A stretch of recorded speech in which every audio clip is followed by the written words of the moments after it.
The city of saints, Multan, is famous for many saugats, ceramic, people, and places. Team Doctory is here in sizzling hot Multan and heading towards Bodla. Our destination is Mauza Tatepur, which is almost 20 kilometers or half an hour away. Come with us and we will quickly see how they are packing the sweet, juicy mangoes that you will devour with your families. We have almost reached our destination, the farmhouse, and I can see a number of mango trees here. You can see mango laden trees on my left.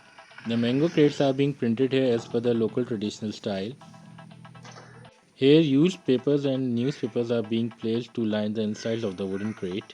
The mango harvest is already completed. You can see a pile of mangoes being put here to be sorted out and being stacked into these wooden and plastic crates. Press the circle on your screens to subscribe our channel and take care.